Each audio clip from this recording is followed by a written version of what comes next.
Is Brian Laundrie still alive, and are his parents helping him hide? Look, here's the thing. Well, first of all, the important person in this case is not Brian. Want to make that clear. The important person is Gabby Petito. Brian and Gabby were in a relationship. They went on a cross-country road trip in 2021. Brian returns home without Gabby. Gabby's missing. He goes missing. Gabby's remains are then found, and a month after Brian disappears, his remains are also found with a letter confessing to ending Gabby's life. I made a video about this entire case. I'll put the date when I posted it on the screen so you guys can go see it if you want to go back and watch that for some context. However, many people have started asking questions about the circumstances regarding Brian, his parents, his family, and his passing. And I want to talk about that because I want to know what you guys think. Because honestly, I just this keeps me up at night and I think about it over and over again. And I want to just kind of sort of talk out loud and see what you guys think. So this is me just kind of thinking out loud a little bit. But let's run through the timeline. August 27th is the last time that Gabby Petito is seen alive. September 1st, Brian goes home to Florida on his own. September 6th to September 8th, he goes camping with his entire family in the middle of nowhere. By this point, Gabby's family has started to grow worried because they haven't heard from her and she's supposed to be with Brian in Wyoming, but nobody apart from Brian's family is aware that Brian is alone back in Florida. September 11th, Gabby Petito is officially reported missing. That same night, authorities go to the Laundrie's home. They see Gabby's van parked there. His parents open the door. They say that Brian is home. He has been home, but he doesn't want to talk to anyone. No officers set their own two eyes on Brian to confirm that he was home. Also, quick question. Why did Brian come home, go camping with his entire family when he knew that Gabby was missing before the public realized that Gabby was missing and before her parents called to officially report her a missing person? What were they doing? Well, according to Roberta, Brian's mom, it's just a trip they had planned and they wanted to go, so they went. 6 days later, September 17th, Brian Laundrie is reported missing by his parents. 2 days after he goes missing, Gabby Petito's remains are found. So she is not officially reported missing until September, but she's last seen August 27th, which is the same day officers believe that she lost her life. August 29th, before Brian returned home without Gabby, he makes a phone call home to his parents. He talks to his mother, Roberta, and he speaks to her for 55 minutes. And according to her, Brian tells her that he needs a lawyer, he needs help, and that Gabby is gone. Roberta says that she has no clue what he meant when he said Gabby is gone. She had no clue if they broke up, if she just left, if she returned home. She doesn't know. Brian only says that Gabby is gone, and that's it. However, almost immediately after that phone call, his father calls an attorney and then wires the attorney $25,000. And right after, Roberta then sends an email to Brian about how to get stains out of t-shirts. That same night the phone call happened is when she sends him that email with a link, and when she's later asked about it, she says that it was just an inside joke. And if we're going with their recollection of events, Brian then comes home, they go camping, but apparently they do not talk about Gabby. His parents apparently do not ask any questions. He told them that she was gone, and that was that. They just had no further questions. They don't know anything. She's just gone. They don't know what it means, but that's all that Brian said. And something about Roberta is that she is obsessed with her son. You know those moms that are so obsessed with their sons that they almost get jealous of the girlfriend because they love their son so much? That is Roberta. And you're telling me that she got a frantic phone call from her son saying, I need help, I need a lawyer, Gabby is gone, and she didn't ask any more questions and she doesn't remember anything else? And then you saw him at a camping trip, still didn't ask any questions for 2 days straight when you were together the entire time? Be so for real. Also later on, all the text messages between Roberta and Brian disappear. According to her, she got a new phone for him. She texted this new phone, which made all of their messages on his old phone disappear. Gone. Poof. Nowhere to be found.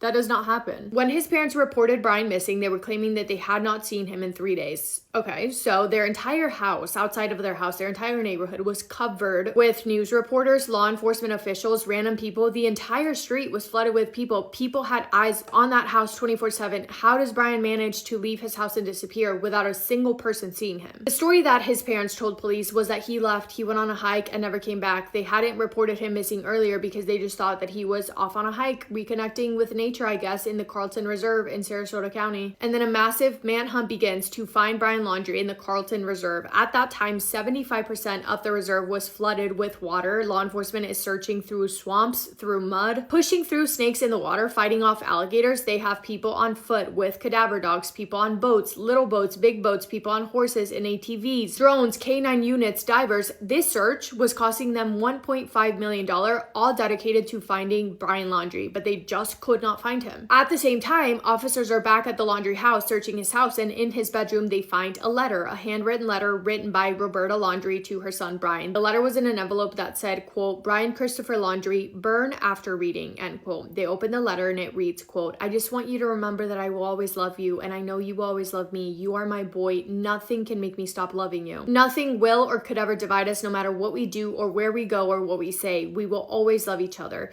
If you're in jail, I will bake a cake with a file in it. If you need to dispose of a body, I will show up with a shovel and garbage bags. If you fly to the moon, I will be watching the skies for your re-entry. If you say you hate my guts, I will get new guts. Nothing can separate us, not hatred, not hunger, not homelessness, not threats, not even sin, not the thinkable or unthinkable can get between us, not time, not miles and miles and miles. This woman is obsessed with her son. If you hate my guts, I will get new guts. Who even writes like that? My brain would never come up with a sentence like that. What? Second of all, though, my point being is that you're telling me that this woman that is obsessed with her son let him out of her sight in the most troubling time of his life.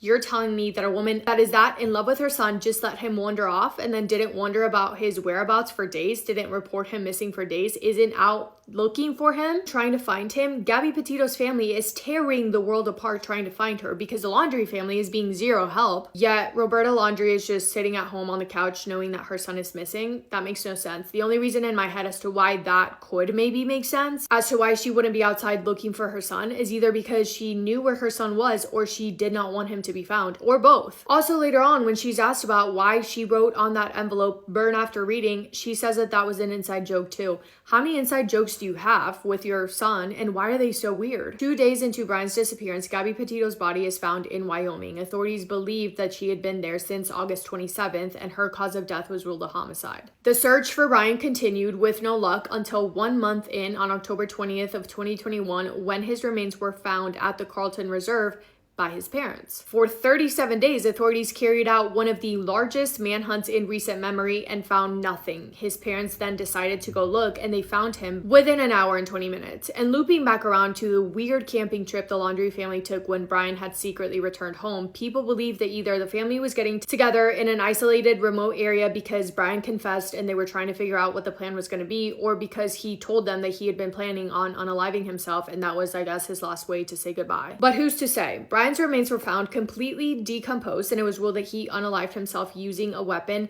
But this is the thing about the case that made me go, because Gabby's remains were found in fine condition for how long she was believed to have been outside and for the weather conditions that she was found in. Her body still looked like a body. She was found in a fetal position after over 20 days of being missing. Yet Brian Laundrie was missing for 37 days, and when they found him, all they found were teeth and bones. And my initial reaction was, there's no way, right? However, after looking a little bit more into it, I realized just how different the conditions were in where Brian was found versus Gabby. Because of how his remains were found, it's believed that he had been submerged under the water for weeks. I'm pretty sure the exact area that he was found in had been flooded with 3 feet of water and had just recently started to dry up. And that water was 85 degrees, which would make sense as to how that would affect the decomposition of a human body massively. But still, he was found a mile away from where his vehicle was parked. It's so hard for me to believe that authorities with search efforts that cost them over $1 million would have missed him, yet his parents found him within an hour and 20 minutes. With him, a confession letter of sorts was found where he basically says, yeah, I was the person who ended Gabby's life, but I only did it because she got hurt. I couldn't carry her. She was in pain and I wanted to put her out of her misery. But it's not even up for debate whether that's true or not, because not a single one of Gabby's autopsy results matches up to Brian's version of events, not one. So that entire letter was a slap on the face, really. It also kind of felt like it was just a way for him to get the last word in, which is disgusting. And I'm sure you guys have seen people on the internet all the time talking about Brian Laundrie still being alive and his parents helping him hide out. But it is important to know that DNA did confirm that the remains that were found, which were a lot of bones, including parts of his ribs, pelvis, and his skull, DNA confirmed that those bones and teeth belonged to Brian Laundrie. There is no denying that. DNA is DNA. However, the issue that I have is that I strongly believe that his parents knew knew what he did. I believe that they knew that he ended Gabby's life. I also believe they knew exactly where he was when he went missing, and they allowed Gabby's family to remain hopeful, knowing that she was never coming back. They allowed that search that cost $1.5 million to happen, knowing where their son was. And I think they knew exactly what was going on at all times. And if someone knowingly hides or withholds information that's important to a criminal investigation, they could be charged with different crimes such as obstruction of justice, accessory to the fact, making false statements, etc., etc.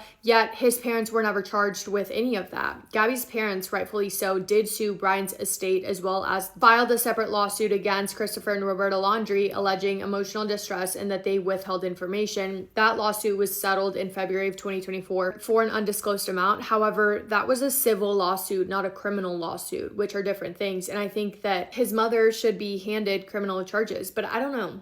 Everything that I said was alleged, solely based on my personal information, using information that, public information that I gathered from the internet. Don't come for me. Gabby Petito's family started the Gabby Petito Foundation in her honor. One of the best ways to support the Petito family is by making a donation to that foundation. Their mission is to together make a difference, save lives, reunite families with missing loved ones, and prevent tragedies like Gabby's from happening to anyone else. Let me know what you guys think. This really keeps me up at night. Like, I'll be peacefully sleeping and then I'll be like, what happened? Anyway, hope you guys are having the best day. If not, go do something to make it the best day. Make somebody happy, and I will see you in my next video. Massive kiss on the forehead to every single one of you.